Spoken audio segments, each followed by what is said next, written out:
forewarning before I get too much into the video. It is thunderstorming outside, so there may be occasions where I have to pause if there is a huge amount of thunder. So we'll see how that goes. Time to talk about actually a Digimon Tamers one that I've actually been wanting to talk about for a while, but there were a few others that I kind of figured I should talk about first. So this video is going to be about the Arc / Grani, because the Arc turns into Grani. Or a Zero Arms Grani, as he's also referred to as. So within the context of Digimon Tamers, Grani is, of course, what ends up becoming basically Gallantmon's steed. As in, it's what Gallantmon rides around on and everything like that once they return to the human world. So for the history of it, for the history of the Arc that became Grani, during the time frame that the Tamers are in the digital world, the monster makers and Hypnos figure out the fact of like, okay, well, we're gonna need some way of getting them back home, and they end up developing an Ark. And obviously, the Ark is a reference to like Noah's Ark, is it's a large ship and everything like that is what they're designing it for. And so the monster makers, specifically more Jean-Yu and Dolphin, end up determining that an Arc is necessary to get the kids home, that it's probably the safest way to get the kids home. And during that time frame, what ends up happening is them, along with the rest of the programmers and Hypnos itself, Yumaki's help and everything, they start developing the Arc. It's revealed later that one of the things that they end up using in the Arc is actually the same base code that they used in regards to programming the Digimon back when they were first doing that, because they needed something to work with, something to build off of, but they didn't really have time to be able to develop a whole new program, which makes sense. I mean, they're in crunch time. They don't know exactly when the kids are going to need to come back. They want to have something ready, so that makes sense. And what ends up happening is, of course, them and the team end up developing the Arc.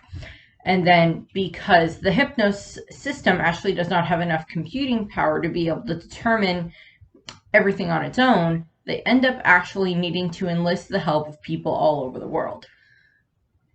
Now, I believe I mentioned this both during the Monster Makers video that I did, and possibly when I was talking about when I did the Hypnos video. So, what they end up doing is, the different programmers, and I'm trying to remember who's like the lead one on this one. I want to say it may have been Dolphin that was the lead one on this one.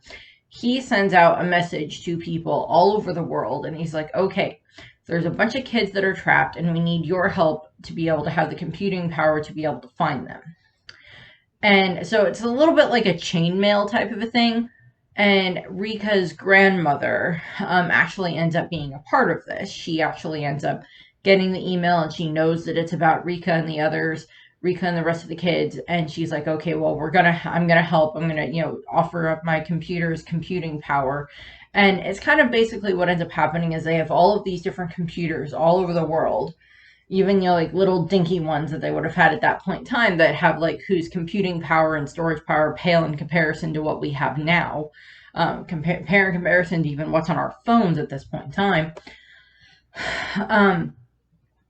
That all of them together working ends up resulting as something very similar to like a supercomputer doing all of the calculations.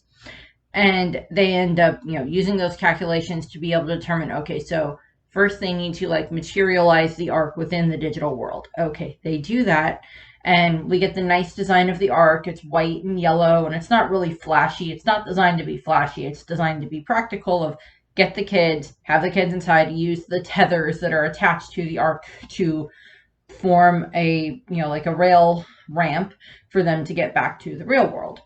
Perfectly understandable, easy concept there. And, during this time frame, Jean-Yu and Yumaki are communicating back and forth with Henry via the device that Yumaki developed. And they're like, okay, well, you need to be at the same spot where you were when you first entered the digital world. And they're like, okay, well, we all got to get back to there. And during that time frame, they end up figuring out that, okay, well, we need to get Impmon as well. Rika and Renamon go off to go get Impmon, because they're like, okay, well, we can't go back without him. And they head off. And what ends up happening is, of course, then Rio and Cyberdramon head off to go and try to find them. And all of the Ark shows up. And like they have like this countdown that they're following for like when the Ark is supposed to show up and when they need to be in the Ark and everything. So they're, the Ark shows up, and they get, as many of the Tamers into the Ark as possible. I think at that point in time they have Henry and Susie and Kazu and Kenta and the fake Jerry and all of their Digimon in the Ark at that point in time. And they are, waiting for Rika and Rio to return. And Takato is waiting outside of the Ark, and like Gilmon's in the Ark. And Gilmon actually kind of like talked to the Ark a little bit during this time frame. Like he's just kind of like communicating with it a little bit. Just like, I don't know. He's Gilmon. He talks to stuff. It's just in his personality. And he's talking to the Ark. And what ends up happening is the Ark starts to move, as in like it's, it's ready to go back to the real world. And it starts moving. And Takato's not on, Rika and Rio and their Digimon and Impmon are not on. And during the time frame, the Ark starts moving, and Takato is running to keep up with it. And Rika and Renamon, and well, Cubimon at that point in time, and Cyberdramon and Rio and Impmon have arrived. And, the Ark is not slowing down, and Gilmon actually, along with like a bunch of the other Tamers, are like hanging out of the Ark trying to get to Takato and get to the rest of them. And Gilmon shouts out, stop, stop Ark, please stop, Takato's not on. And the Ark stops. And they get the, Rika, Redabot, and, Cyberdramon, and Ryomon, and Impmon, and, and Takato are all able to get onto the Ark. And so they're all safe on the Ark. But back in the real world, the programmers are like, why did the Ark stop? It's not supposed to stop. Did it run into something? Did we miss something? And it just stops. And from their perspective, they don't know what's going on. But from the kids' perspective, they all get on the Ark. Takato gets on safely. They're all good. And then the Ark starts moving again. And it starts following the track up back toward the real world that it's set out. And that are like these like digital tethers to it that are like pulling it back in. Pulling it back out of the digital world. And while they're there, Gilmon actually tells Takato what happened. And it's like, okay, well, I was talking to the Ark, because like Takato sees him talking to the Ark. And he's like, well, I was talking to the Ark and it listened to me, and I was thanking it because it listened to me so you could get on. So it stopped so you could get on. And Takato was like, well, thank you, Ark. And, so they're all waiting to get, waiting for the Ark to finish making its way back to the real world. And it ends up getting attacked by the D Reaper. And, Takato kind of is able to like encourage the Ark enough to try to get them back to the real world, which it succeeds in doing. It is able to get them all the way back up to the real world, back to where the portal is. And they all arrive in, I think it is Shinjuku Park, I think is where they state that they arrive. And that, of course, results in like all the kids being reunited with their parents, and, Yamaki and Hypnos and the other programmers are there and everything, and everybody's there and happy and everything. And then the Ark just kind of like sitting there. And then the Ark gets dragged back down into the digital world. And everybody thinks that it's destroyed within the process, gets seemingly destroyed during this process. And so it's like they're just, they kind of thank the Ark. And at that point in time, they kind of think that's the last they're going to see the Ark. However, because of the communication device that Yamaki had designed and gave to Takato and Henry before they all left for the digital world, we actually find out that the Ark is, it's not okay, but the Ark is still functioning. It's damaged, yes, but not destroyed. And that it managed to return to the real world and that the communication device actually got left within the Ark, and that the communication device that the Ark has been using uses the communication device to be able to communicate back to the monster makers. And they're like, okay, so the Ark isn't destroyed. It's still there. It's damaged, because like they can get like some system diagnostic, I guess, from it. And they're like, okay, well, it's still damaged. So what are we going to do with this? And Yamaki goes and talks to Daisy, and he's actually like, okay, I think we can try to do something with this. I think we can try to make something out of this. And between him and Daisy, they end up, making some adjustments and coming up with some new programming layers that are like chrome digizoid armor and wings, and like a new headpiece, like a warhorse headpiece, that they are able to add on to the Ark in order to actually make it stronger, adding to the base code and making adjustments and stuff like that, making modifications to the Ark. And they're able to do that. And what ends up happening is, they end up naming it. There's this conversation that happens that I love that ends up happening, where they have Yamaki, Shibumi, and Daisy all talking. And like Shibumi asks what they're going to call it. And Yamaki goes, we've decided to name the Ark this time. We're calling it Grani. And Shibumi is like, and why, may I ask? And Yamaki and Daisy goes, Grani was a mystic warhorse. And Shibumi, who's like eating a donut at this point in time, is just like, you people are weird. And then he walks off. I'm like, says the man who basically put himself in a medically induced coma for however long so he could spend time in the digital world. It's like, yeah, you're not much better there. You're not much better there, the weird department, dude. So we have some, that kind of interaction there. It's like one of those moments where we see like, Yamaki's inner child coming out, which I like.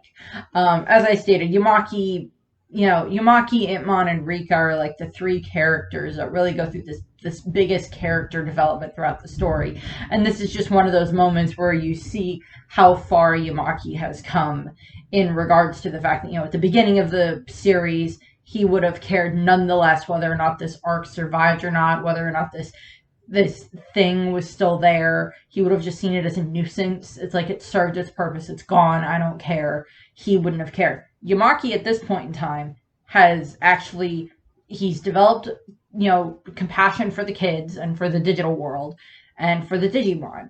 And this Ark as well has also become something that he cares about.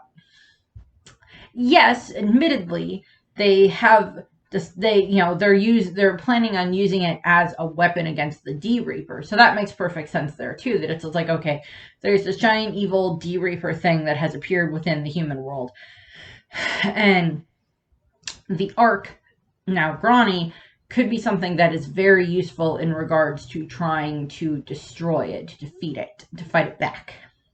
And so I also understand where that's coming from in that regard. So fair enough there.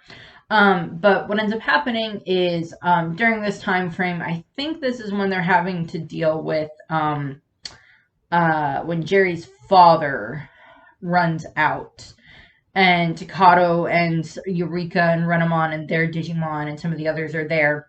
And Henry and Terrymon are actually at the building right now because they need to have a D Arc, which I like the fact that the Digivices in this series are called D Arcs, which I never really addressed before now, but that's what they're called. That Shibumi ends up using, Henry's D Arc along with the blue card in order to allow Grani to be able to bioemerge into the real world, and they succeed.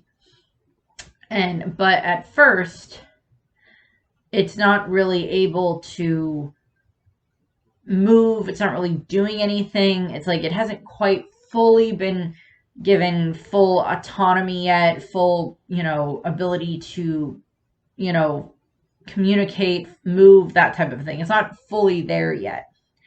And what ends up happening is Gallantmon, Takato and Gilmon, their bio-merged form of Gallantmon is able to then shoots this ray of light at the digital field where Grani is, and this fully allows Grani to bioemerge, and is fully born, and Grani gets a brand new color scheme of red and gold and everything, like this nice, good color scheme that makes him look awesome. And he flies. Grani flies down, and Gallantmon jumps on top of him and starts riding around on him like a glider. And they're able to destroy the form of the D Reaper that they were fighting at that point in time, that they had been going up against. And both Yamaki and Daisy are very happy, and Yamaki goes, "Of course, every knight needs a loyal steed to ride in the battle. We named you well, Grani, after Siegfried's horse." Slight reference. I'm somewhat familiar with Siegfried. I know that he is like a mythical warrior in regards to Norse mythology, I believe. But I tried to see if I could find any mentions of his horse beyond like, oh, he had a horse named Grani. And as I said, I'm not exceedingly versed in that part of Norse mythology, but that's there. So maybe at some point in time, I'll dive into that at some point in time, but I just haven't gotten there yet. And for reference, as I am a fan of Marvel, but I am also aware of the fact that the Marvel Norse gods that they use, like Thor and Loki and Odin and everything like that, well, they may share the names of the Norse gods. The way that they have some of the characters set up are very different than what they actually are in Norse mythology, and I am aware of this. I am well aware of this. I know that they've made references to it within the comics, made reference to Norse mythology and stuff like that, but I know that it's not the exact same as what's in the Norse mythology legends. So after that, they take Grani back to where Hypnos is being, back to where the Hypnos' temporary headquarters are at that point in time. And Riley and Daisy are actually running like a systems check on Grani and installing some new equipment, including a Yugoth blaster, which is based off of the Yugoth program, so that way Grani has some weaponry. And Guilmon is actually like talking to Grani at that point in time, and I think like Shibumi is there too, and like kind of hearing Guilmon talk to Grani at this point in time, which is kind of nice.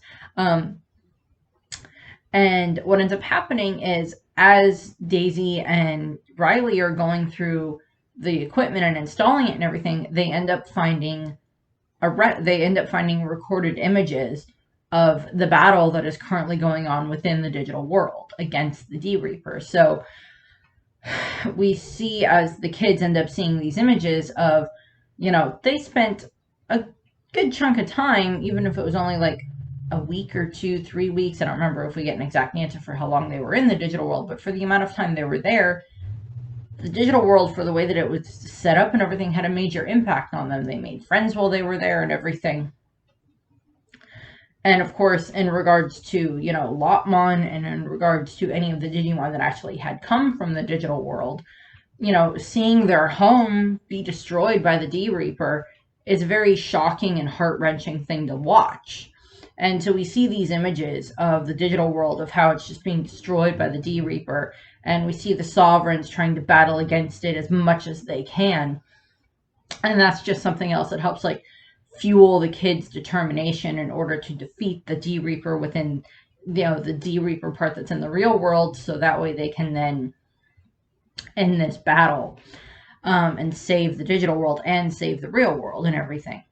So we see some of that.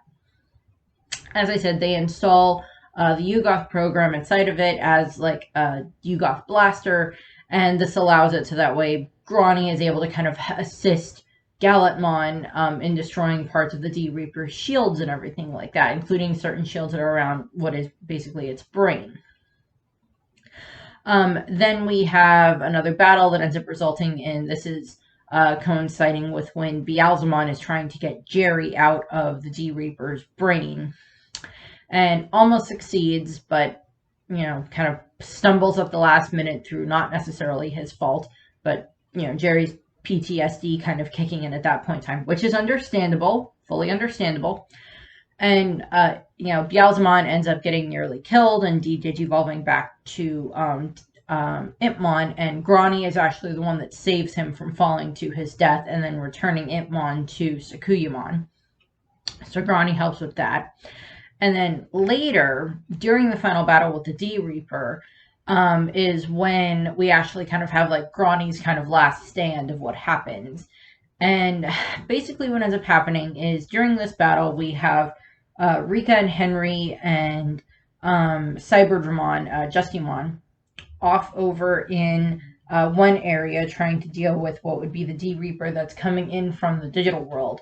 And then we have Takato, who is, as Gallopmon with Grani, trying to get to where Jerry is, because that's like his current mission while the others kind of deal with what's going on over here. And Takato, as Gallopmon, is trying to deal with the D-Reaper, agent that, resembled Jerry and everything, that was pretending to be Jerry and everything, is having to fight against that one. And is, ends up getting injured, and Grani ends up getting injured during this fight. And Grani, I think this is actually one of the first times where we actually hear Grani speak. And Grani is like, I can't fly anymore, but I thank you for being my friend, and I'm going to give you my wings. I'm going to give you the rest of my power and give you my wings. And Grani then, sacrifices the rest of its power and sends that power into Gallopmon, which then results in Gallopmon turning into Gallopmon Crimson mode. And, gets this great, additional red and gold armor and these awesome looking wings. And I think even his weapon gets an upgrade. And then, Gallopmon Crimson mode is then able to then slaughter the Jerry D-Reaper lookalike and just slaughter it and defeat it and get past the rest of the defenses, and is able to actually get to where Jerry is so that he can save her. That is kind of the last bit that we see of Grani, although in the Digimon Tamers Runaway Locomon movie, there is the moment where like Grani does show up in that, and where Gallopmon turns into Crimson mode again. But again, I don't think that meant that they like remade Grani or anything like that. It's just that's what there is there. It's like, well, we gotta have him show up at some point in this, so he may still have access to Crimson mode. He just may not necessarily have access to having Grani anymore. So yeah. I do love Grani's design. I think that he looks awesome. And I kind of wish there was a Pokemon that like fit that design, but there's really not, unfortunately. The closest one I can think of is like Groudon, but even then, not really, because Groudon doesn't fly.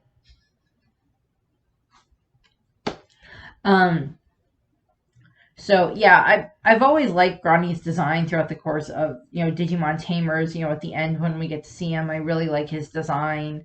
I like the fact that it is this representation of like a much faster version of like how the Digimon evolved and developed and everything, because they state that they use the same code to program the ARC as a base code that they used on the Digimon, because they didn't have time to make up a new one.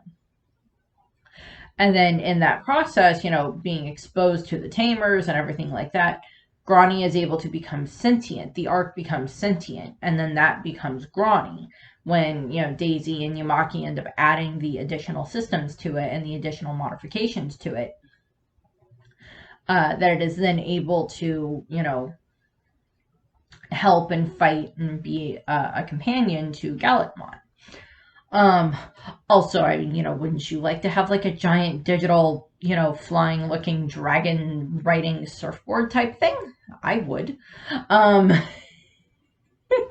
would. So that was basically it. There wasn't a whole lot else here I can say about Grani. Side note, I know that in one of the episodes, there is a moment where Takato and Henry and Terriermon are actually in like an arc that like Shibumi gave them that like transports them to the realm of the Sovereign. This is not the same arc. This is not the same arc. That one is destroyed. That one is completely made of digital data, and it's just designed to basically be like a transport vehicle. It is not something that was designed by the monster makers that becomes Grani and any type of a thing like that. On one of the different Wikipedia things that I was finding, it mentions that as like a misconception. I'm like, well, okay, I'll mention that. So that's what I have here. I don't know how much longer the thunderstorm is going to last.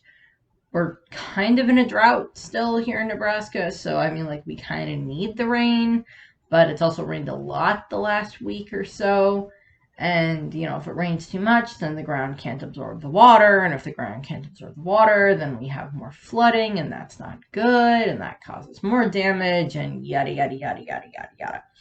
So that's what I have. I thank you for watching. I hope you enjoyed the video. The next one should be about the Diginomes, and then I have 2 videos that will be about the D-Reaper. And then that should end my Digimon Tamers video series. So I thank you for watching, and I hope you have a nice rest of your day. Bye!